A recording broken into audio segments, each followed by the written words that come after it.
வாழ்க்கையின் எந்த நொடியில் இருந்தாலும் ஒரு பெண்ணும் ஒரு மாணவனும் ஒரு சின்ன உந்துதல் போதும் புதிய பறவையாக எழுந்து நிற்க.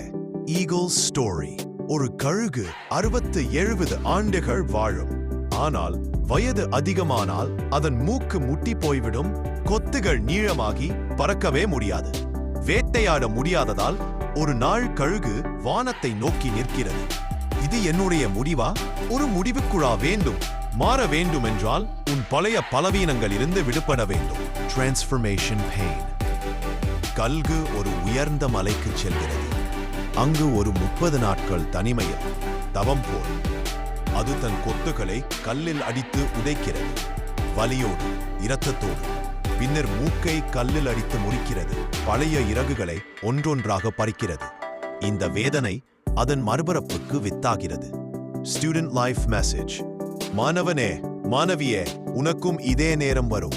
உன்னை தள்ளும் டிஸ்ட்ராக்டன்ஸ், உன்னை கட்டி போடும் டீனேஜ் ரொமான்ஸ், இவையெல்லாம் பழைய இறகுகள். வெற்றி என்பது ஒரு மார்க்கில் மட்டுமில்லை. 38லிருந்து 38க்கு வந்தவனே வெற்றியான். 98லிருந்து 40க்கு வந்த டாப்பர்ஸ்க்கு கூட இது தோல்வி.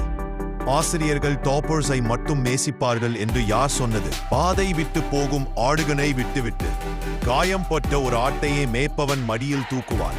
அதே போல கடைசி பெஞ்சில் இருக்கும் குழந்தைதான் ஆசிரியர்கள் இதயத்துக்கு அருகில் வைத்துக் கொள்வார்கள்.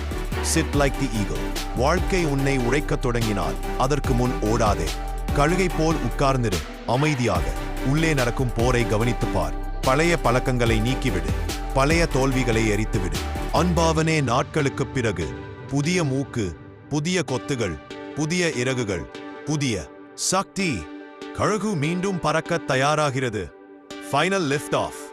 உயர்ந்த குன்றின் விளிம்பில் நின்று ஒரே தாவலில் அது வானத்தை வெல்கிறது.